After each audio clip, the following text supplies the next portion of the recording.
Welcome, everyone. This is one of a series of events arranged by the Hoover Institution's Working Group on China's digital currency and electronic payment system. And today, Liz Economy and I are just delighted that one of our own working group members, Dr. Neha Narula of MIT, is here to speak about central bank digital currencies, design choices, and opportunities for innovation. Dr. Narula is the director of the Digital Currency Initiative at the MIT Digital Media Lab, with research interests in cryptocurrencies and distributed systems. She received her PhD in computer science from MIT, where she published work on fast, scalable databases. She was named to Wired's list of 25 leading leaders shaping the next 25 years of technology. And she was listed on Fortune's Ledger 40 Under 40. Previously, Dr. Neha Narula helped relaunch the news aggregator Dig and was a senior software engineer at Google. And as everyone knows, especially everyone here, Neha is working with the Boston Fed on Project Hamilton research about US CBDC. So Neha, I'm going to turn the floor over to you, but before I do that, just let me remind everyone, you can launch Q&As. Anybody can do that, and I'll start collecting those for a question period after Dr. Narula has finished her opening remarks. And then at 40 minutes past the hour, this session will finish, and we'll ask working group members to stay on for a small session, discussion section. So Neha, the floor is yours. Wonderful. Thank you, Daryl. And thank you to everyone at the Hoover Institute for having me. It's a pleasure to be here. And I've really enjoyed getting to know the folks there over the last few months remotely. So I'm here to talk about a little bit about central bank digital currency and our research that we're engaging in at MIT. A little bit of a history. We first started working on central bank digital currency in 2016. So my group was actually formed out of a desire to work on cryptocurrency, but we very quickly realized that we were interested in upgrading money more generally, and that was going to involve more than cryptocurrency. It was probably going to involve fiat currency as well. So we started doing that in 2016, but the conversation has really accelerated over the course of the last 2 years, due to, in part, what this working group is about, which is China about to launch their own form of a digital currency, as well as really strong innovation in the private sector, where we're seeing the rise of stablecoins, and we're seeing a lot of companies with a large number of users thinking about digital currency and thinking about how to get involved in digital currency. But I'm going to focus on central bank digital currency in this talk. So just to set the stage, if we think about money and payments, they come in both public and private forms.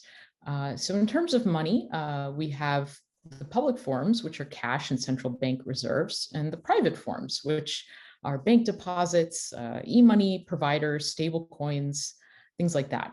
But when it comes to payments, there's only really one public rail for payments, which is cash, and it's not digital. All of the digital options are in the private sector. And this structure, I'll argue, has led to some issues. We have very high transaction fees in the United States and across the world, depending on the country. It can comprise 0.5% to 1% of GDP. There's a real lack of access, even in the United States. 7.1 million American households don't have bank accounts. Payments are, quite frankly, slow and inefficient. Stimulus checks took up to 5 months for some of the people who needed them the most. There is a concern about financial stability considering the growth in the private sector. And I would argue in certain economies, there's been a lack of innovation in payments, especially as compared to some of the Asian countries in the world when we look at their payment apps and ecosystems. Existing solutions so far have had limited impact, mostly because today's solutions try to build interoperability after the fact, and as such face significant barriers. There are disparate systems. Each vendor or subsystem has its own way of thinking about technical protocols, data models, identity management, their own forms of risk tolerance, their own incentives and regulatory schemes. And I would argue the stakeholders are not aligned to solve these problems. Existing stakeholders have vested interests in the system. The example I like to use is the fact that I can't really pay someone on Venmo with Square. If you think about that with our email, it would be ludicrous. Can you imagine having to have an email account on every single email provider in order to send emails to people who were on that system? But you don't think about these things necessarily, but really the way that our system should operate is that these should be interoperable. We should be able to make payments more seamlessly. So one area where there's some innovation happening, and one area where we think we might be able to solve some of these issues, is in central bank digital currency.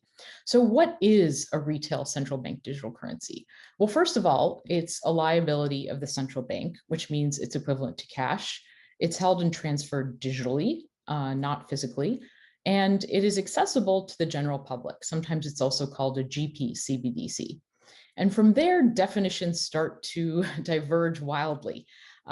People have a lot of different thoughts about what constitutes central bank digital currency. Are central bank reserves central bank digital currency? And we'll get into some of these conversations and frameworks and definitions in the course of this talk. So how might a CBDC help solve some of the problems that I listed earlier? Well, the idea is that it might improve efficiency and costs by improving competition and streamlining our digital payments rails. So reducing costs and providing more access and improving competition. It might improve accessibility for financial inclusion if it's very easy for people to gain access to the CBDC. It could provide more auditability and insight into the economy. Right now, we have no insight in how cash transactions occur, but if it were digital, perhaps we could have a bit more. There's the potential for providing faster, easier, and more targeted distribution, though I would argue this would require other structures to be put in place next to a CBDC. And there's the potential for innovation in the form of things like smart contracts, as we've seen in the cryptocurrency sector. But I think it's really also important to think about how a CBDC might cause harm. So here are some of the ways that a CBDC, if not designed well, could have negative impacts. The central bank might become a monopoly in payments and reduce innovation. There could be issues with financial stability. The most common example spoken about is impact on the banking system and the ability to provide credit. There's a potential for increased surveillance. That's the counterpart to the insight and auditability. We would have potentially a lot of access to very fine-grained transaction data. This might hasten the decline in the acceptance of physical cash. And if not very widely accessible and easy to use, this could cause real harm to financial inclusion. And then there are just unintentional consequences whenever you release new technology or cause large-scale change. So some examples include smart contracts. How much programmability is enough? And what are some of the unintended ways that people might use programmability once it's there? Cybersecurity risks. This would be critical national infrastructure. And we can kind of take an analogy to what happened with the internet and large technology companies. I don't think when we were developing the protocols of the internet, people really predicted the effect that it would have on political elections, for example. So it's very clear that there can be long-term impacts that are unpredictable and that we have to really start to think through. If we take a look at the CBDC landscape right now, here is my list of the actors and stakeholders. We have central banks and governments who are thinking about CBDC. If you've read the BIS papers, you know that it's over 90% of central banks are currently researching this. Commercial banks, of course, who will play a large role, large tech companies, fintech companies, telecoms as well. Most of the folks who speak about a CBDC talk about it being distributed in a way that it can be accessed on a mobile phone. So telecom providers will have a large role to play. And then, of course, blockchain companies. Now, what is not being addressed, at least not to a sufficient degree, is neutral, rigorous research. So shared research that's not coming from a specific company or with a specific goal in mind. Assessing the impact of technical options on users, especially the poor. Advanced policy discussions. The policy discussions so far have not really been getting into the details of how a CBDC might really operate as money and how it should be accessed and what the ramifications of those decisions might be. And crisp, coherent definitions and frameworks. And so I'd like to give you one example. So you've probably heard that one of the decisions to be made in a CBDC is to choose whether the CBDC should be token-based or account-based. So this is a common sort of paradigm proposed in many of the papers about central bank digital currency. But let's take a look at how those papers actually define tokens and accounts. So if we look back to 2016, Charles Kahn, an economist, so this is really predating CBDC, defined a token as a bearer instrument and an account as something that was custodial. So this was really about ownership and authentication.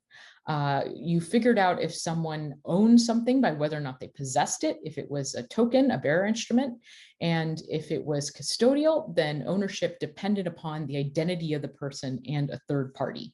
So ownership and authentication is what Kahn was talking about in his paper.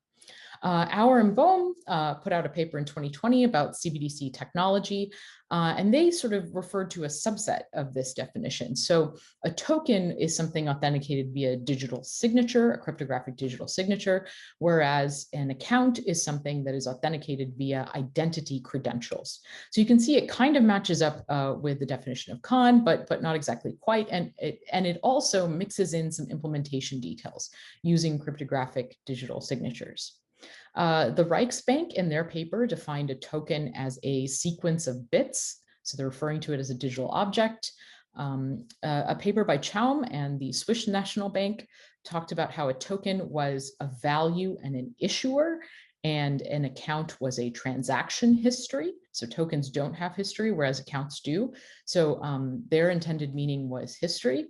And confusingly, I think with a lot of programmers and computer scientists, when we hear token and account, we think about the underlying data model. So whether or not the system uses UTXOs, unspent transaction outputs, which is what's used in the cryptocurrency Bitcoin, or if they use balances, which is what are used in the cryptocurrency Ethereum. So the data model sits at a completely different level than all these other definitions. And then people conflate all sorts of things when talking about tokens versus accounts. So, most of these came from other CBDC papers. People use token to assume that transfers are final. If transfers are reversible, they say it's an account-based system. It can be about whether or not the system's intermediated, whether or not the system supports smart contracts. They're conflating token with smart contracts.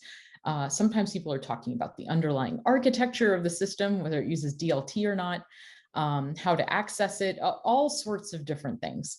And what's really important is that we found in our research, almost all combinations of these things are possible. It's not the case that you have to choose a token-based system in order to get the things on the left or an account-based system to get the things on the right. These two words are actually not very well defined, and it's not very useful to speak about the design decisions in a CBDC at this level. Instead, you really need to dive a level deeper and start getting into some of these fine-grained choices about how you might want the CBDC to work. To add more complexity to the table, these are not binary choices either. So let's take a look at one of them specifically. Let's think about transfer intermediation. So this is often phrased as, well, a CBDC could be peer-to-peer, or it might require an intermediary in order to transact. And when we look at examples from what we have right now, usually we put cash and cryptocurrency in the peer-to-peer bucket, and then things like bank transfers or ACH transfers in the intermediated bucket. But when we start to tease this apart a bit, what we actually find is that even within these three examples, it turns out that intermediation is not a binary choice. If we look at cash, sure, small cash transactions generally are peer-to-peer. There's no intermediaries whatsoever. People say that Bitcoin is peer-to-peer, but it's important to note that actually, in order to get a transaction processed in Bitcoin, people have to access the internet, and they have to actually get their transactions in the hands of a miner and get it mined onto the blockchain. So in Bitcoin, there is a little bit of intermediation. Miners have to be able to receive and accept your transaction. Similarly, 10,000K cash transactions are actually intermediated in the sense that if I go to a bank and try to withdraw $10,000, the bank will probably ask for some information about me, and they do this because that's what the law says to do. So it's not enforced at a technical level or in the architecture of the software or the systems, but it is enforced legally. Now let's think about a token on a cryptocurrency network, like a stablecoin, USDC, for example, which runs as a smart contract on the Ethereum network, among many other blockchains. The way that the USDC smart contract is designed is that funds can at any time be frozen. So the owners of USDC have the ability to reach in and say, okay, this USDC that this person is holding, that this account is holding, we're going to freeze it so that they can't transfer that anymore. However, it's not the case that Circle or Coinbase or the Center Foundation are sitting there KYCing every single USDC transfer that happens on Ethereum. So there's even another level of intermediation. And then Bitcoin, through an exchange, basically operates very closely to bank transfers, at least in regulated environments where there's quite a bit of information collected, and the exchange can choose not to give you back your Bitcoin, for example. So even within this simple one category out of that table, we find that there's a lot of really nuance here into making these decisions. There's a lot of nuance as to how the intermediation in a digital currency might work. And that's why I think it's very important that we don't start the design conversation with the technology. We should start the conversation, the design conversation in particular, around the policy goals. What are you trying to achieve with the CBDC? And that involves as well understanding a lot of different questions about how the CBDC actually works. So how should it work as money? And this gets into, should there be coins? What should the denominations be? Or should it be a floating value? What's the smallest type of CBDC transfer you want to support? What's the largest? These aren't technical questions per se, but they will have quite an effect on the actual operation of the CBDC as money. How should it be accessed, as we were speaking about before? Does it require identity? If so, how does that help if your policy goal is to achieve financial inclusion? Does it require access to a bank account? And then so on and so forth, thinking about things like market structure, data retention and privacy policies, and also what types of policy tools you might want to implement. So when thinking about actually designing and deploying a CBDC, you should absolutely not start with the technology. However, when thinking about the research behind a CBDC, I think technical CBDC research is absolutely vital. And the reason for that is as follows. The policy choices are still very unclear. And quite frankly, I think a lot of countries that have made choices in exactly how their CBDC will work might change their minds or might end up updating the mechanism by which their CBDC works as more information becomes available. And the technical designs impact long-term policy outcomes. For example, the way that internet protocols were actually structured have affected today's market. And the existence of these very, very large internet platforms. I think you can draw a line from some of the choices made in the early internet design to where we are now. And we've had a lot of circuitous, wasteful debate on false design choices. For example, token versus account, or whether you use a DLT or a traditional database. These are implementation, well, DLT versus a traditional database is an implementation decision that should be made after you decide how you want the CBDC to work. But we need this technical research in order to understand the space of possible CBDC designs. And our theory is that it's critical to start with the core transaction processing engine. So the analogy that some of our collaborators at the Boston Fed like to use is that there's no point in designing the airplane seat before you can get the plane to take off and land. So let's focus on the hard problems, the most important problems first, before sort of thinking about things like aesthetics. So we need to think about the basic feasibility and baseline performance that we need in a CBDC before we can add on the new and complex features. And what we hope is that the core engine, this core transaction engine, can become a platform for future experimentation. And that is the essence of the work that we are engaging in right now with the Federal Reserve Bank of Boston. So this is part of Project Hamilton, which is a broader effort by the Federal Reserve Bank of Boston. And it's a research, this part of Hamilton is a research collaboration between the FRBB and MIT. And our goal is to build an at-scale and flexible retail transaction processing research framework. So we are focusing on technology research that will enable us to really get a level deeper and start to tackle some of these more complex policy questions and to figure out what is even possible from a policy perspective.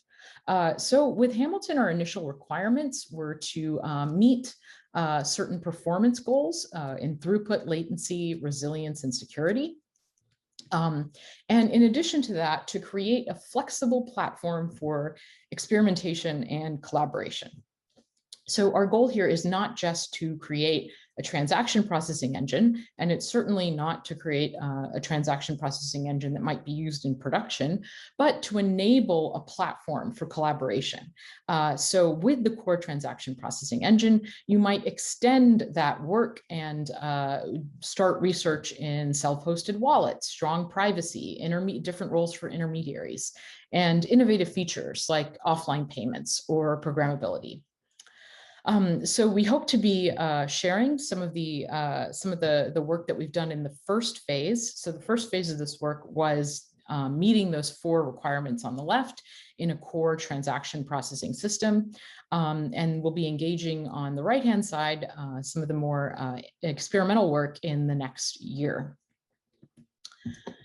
So now I want to focus a little bit on in the work that we do at MIT at the Digital Currency Initiative, in addition to our work with the Federal Reserve Bank of Boston.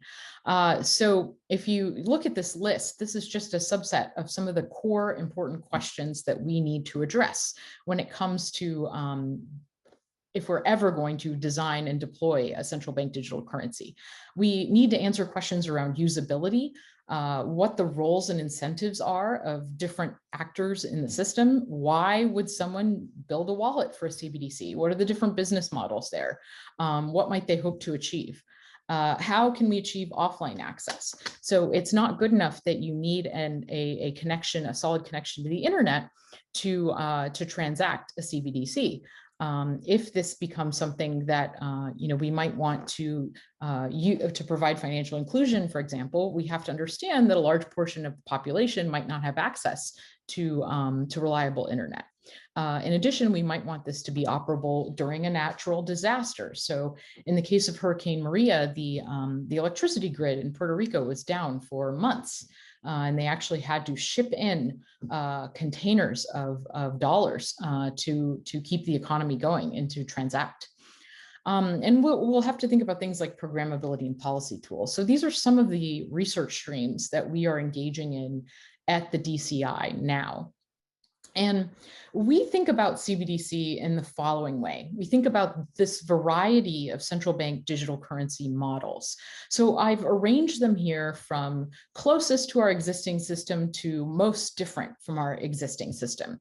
And I'm going to speak about 7 models. I'm going to briefly describe them. Note that not all of these fit the definition of CBDC that I described earlier. Only the ones in the solid box actually fit the definition of CBDC, which is that it's a liability of the central bank, it's digital, and it can be accessed by the retail public. if we take a look at number one is the idea of giving more institutions access to central bank accounts. The other idea is to enable stablecoins. Stablecoins might help achieve some of our policy goals, especially around innovation and potentially access, though I haven't really seen any solid work that indicates that stablecoins actually help with financial inclusion and access. I think this is an important area where we need more data. The IMF proposed the idea of synthetic CBDC, which is the idea that it is a liability on a commercial bank, but it is managed, but it is backed one-to-one at the central bank. And then we have the three designs that are talked about most frequently for a CBDC. So that's two-tier CBDC, which is the idea that it requires a commercial bank account to transact in the CBDC. Then there's direct CBDC, which is the idea that you give individuals access to the central bank directly. And then I want to divide the idea of direct into actually two subcategories. So one is the idea that the central bank might administer accounts, much as commercial banks do today. But I think that there's another option here, which I'm going to call digital cash, and I'll describe what that means in a moment. And then another model, which some blockchain technology enthusiasts propose, is that a central bank should issue tokens directly on a public blockchain or a permission blockchain that is run by other entities. Usually, I think that there are reasons why this might not necessarily be a good idea. This technology, I would argue, is not mature enough to handle the sizable nature of a central bank digital currency. But let's go back to digital cash. So this is the area where we focus. If you think about cash, what are the properties that cash has that we might want to replicate in a central bank digital currency? Well, cash is universal. Anyone can use it. You don't need to be trained. You don't need to download an app. You don't need to have a smartphone. It is pretty easy to use. It's private. No one is recording information when I engage in a cash transaction. It's offline. I do not need an access to the internet in order to make a cash transaction. And I don't have to sign up for anything. If I want to buy something from someone, they can, and they don't have any of the cash, I can just give it to them and bam, they are onboarded into the system. It doesn't require them to sign up with a third party in order to become a part of the network. So this is where our research is really going to focus. And we think that digital cash is the right idea because through it, we think we can create a protocol for money that's going to form the underlying layer of innovation in value transfer. So there's really potential here. Okay. So let's go back to that list of some of these areas where we are engaging in research. And I want to dive into one of them a little bit. So let's take a look at privacy and compliance. And the goal here is to highlight some of the research challenges and why we're going to really require multidisciplinary research. So our finances give a window into our lives. So here's an example of two transactions and some of the data that might be stored in those transactions: the sender, the recipient, the amount, the time, the location. And there's been sort of numerous examples of how even this simple amount of information can leak data that we didn't intend to reveal. So there was a pretty cool project where people backwards engineered exactly what someone bought at Chipotle by the amount of the receipt. So you can do things like that. And of course, there's the story of Target and its advertising circulars, where they sent advertising circulars to a family, which were based on someone's buying behaviors, and ended up in telling them that she was pregnant before she had actually been able to inform her family about it. So our buying habits are really, this is sensitive data that we want to think carefully about. But more than that, data is actually a liability, especially in a public context. So when storing fine-grained transaction data, you have to think about the fact that it could be hacked. It's always a target for nation-state attackers, and we have seen numerous attacks in the past several months of government agency data. It weakens central bank independence. If this data is stored at a central bank, they could be asked for it, for example, by law enforcement. It reduces public trust. Public has numerous surveys talked about how important privacy is. It might make a currency less competitive. So currencies compete, and a currency which stores a lot of data about its users is probably going to be less desirable than a currency that doesn't. But however, we can't just go full steam ahead with privacy. Adoption and acceptance actually depends on balancing privacy with both compliance and visibility. So the goal of our work here is to explore designs for a performant retail CBDC that preserves the privacy of cash while limiting abuse by bad actors and maintaining useful system visibility. So you're trying to kind of achieve the Venn diagram of these requirements that are almost in tension. How do you provide privacy while at the same time getting enough visibility and access into the data to prevent abuse and to enable good decision making? And all along, retail performance requirements are still a constraint. So I'm not gonna provide a magic answer, unfortunately, to this question, but I'll say a little bit about our approach. So our approach for designing privacy is as follows. Weakening privacy is very easy. Increasing privacy in an existing system is very difficult. And it's very important, we think, as you engage in this work, to define compliance and visibility goals instead of data collection requirements. So our approach is to limit data collection, storage, and access wherever possible.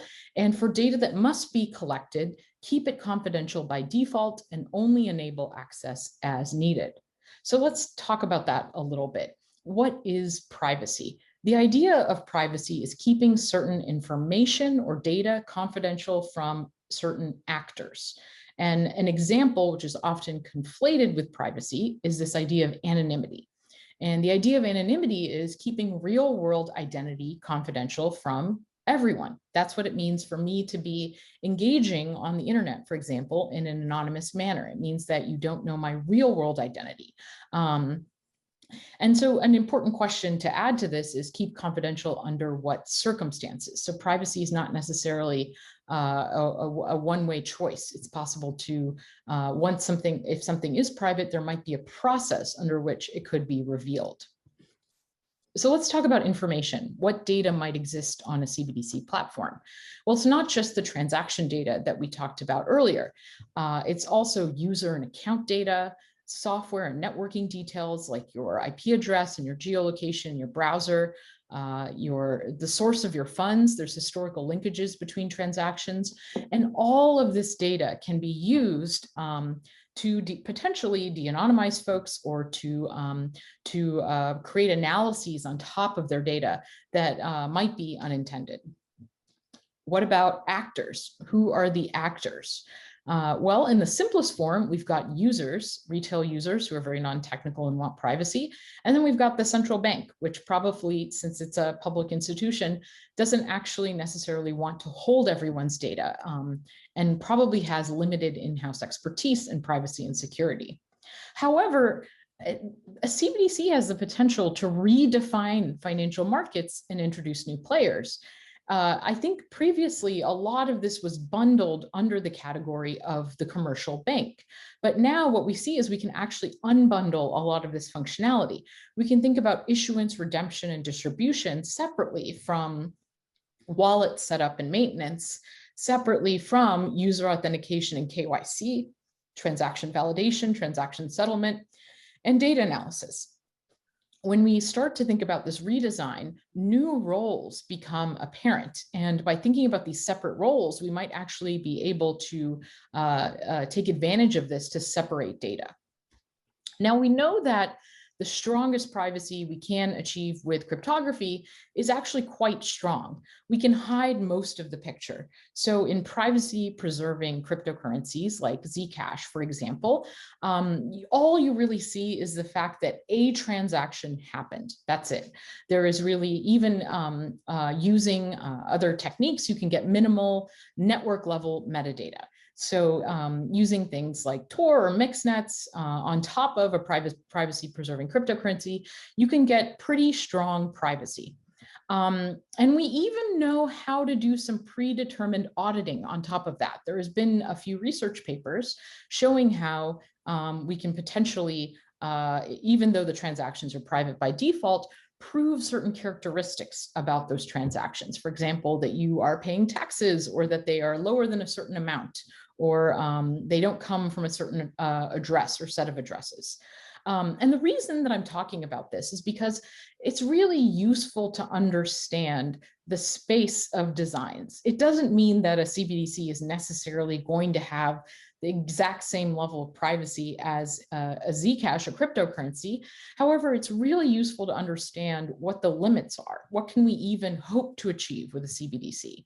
And so we can achieve very strong privacy, and we can get some minimal level of auditing, but we are still far away from achieving sort of the holy grail, which is strong privacy plus complying with all regulatory and law enforcement requirements, being able to detect fraud and prevent spam, providing useful visibility, and at the same time achieving performance. So existing strong privacy designs don't really scale to expected retail CBDC volume. So what I want to show with this vignette is that there are a lot of really interesting tools in the toolbox that we might be able to use to achieve some of these conflicting goals with CBDC, but it's going to require a conversation with between different fields. So our existing compliance regulation was not designed for this paradigm. It really relies on banks, money transmitters, identity, KYC. An interesting paper by someone who's writing about AML and CTF, Ronald Pohl, said that AML CTF is the world's least effective policy experiment. For every $1,000 in criminal funds, AML hinders $1 and costs $100. So we have this really very inefficient system that's going on right now. And I think we have an opportunity here to think about new designs. We have the opportunity to really think beyond what we have right now. But this is going to require a pretty in-depth conversation and a pretty new way of thinking. So in summary, CBDC represents an opportunity for a redesign, a ground-up redesign of payments infrastructure. As another one of our collaborators at the Boston Fed likes to say, don't just pave the cow paths. Boston in particular, our streets are notorious for being very confusing. And that is because legend has it that they just paved the cow paths and the horse trails. They just went over those with pavement. But we have the opportunity to do something really different here. We don't have to pave the cow paths. Oversimplified CBDC technical choices have hijacked economists and policymaker attention. And achieving CBDC's potential will require deep collaborative work between technologists, economists, and policymakers. And so with that, I will take a pause. So thank you. Fantastic. Lay of the land, really great survey. Thank you, Neha. Well, speaking of hijacking, I'm gonna, since we only have time for one question, I'm going to hijack Yaya Fanusi's excellent question and expand it a bit. Yaya is asking about ECNY, China's new central bank digital currency. And as he writes in his question, they've described it as value-based, quasi-account-based, account-based hybrid payment instrument with legal tender status and loosely coupled account linkage. So rather than dealing with all those adjectives, can you help us classify where the China's CBDC called ECNY sits in your in the system of properties that you described today? How would you evaluate it in some sense, given all the properties that you think a CBDC might want to have or might not want to have? Certainly. So I want to acknowledge that this is based on my limited understanding from, sort of reading what's out there publicly and listening to talks and things like that. So I don't have any exceptional insight, and I might, quite frankly, get something wrong. But based on my best understanding, the ECNY sits squarely in the two-tier model. Users need to have a commercial bank account in order to sign up for an ECNY wallet. However, I believe that they have talked about potentially giving access to users without requiring a commercial bank account. But I haven't seen any details on exactly how that might work. And it's important to note a commercial bank could step in at different places. Maybe you have to go to a commercial bank and show an ID in order to be able to download the wallet. But once you download the wallet, your transactions don't go through a commercial bank. They go directly to the central bank. Or maybe it's the other way around. Maybe you can download a wallet, but the transactions need to go to some sort of commercial bank. So my understanding of the ECNY is that transactions go through commercial banks before they go to the PBOC. This is a core part of their privacy story, how data is segregated between the commercial banks and the PBOC, how they achieve scale, and they yes, the token versus account conversation, they say it's a hybrid or a third model, a token account model. And I think, I've started to see this phrase come up more and more often, hybrid. And I think that's because the existing token versus account dichotomy is just useless.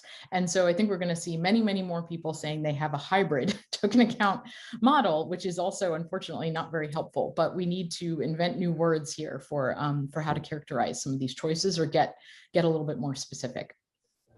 Fantastic.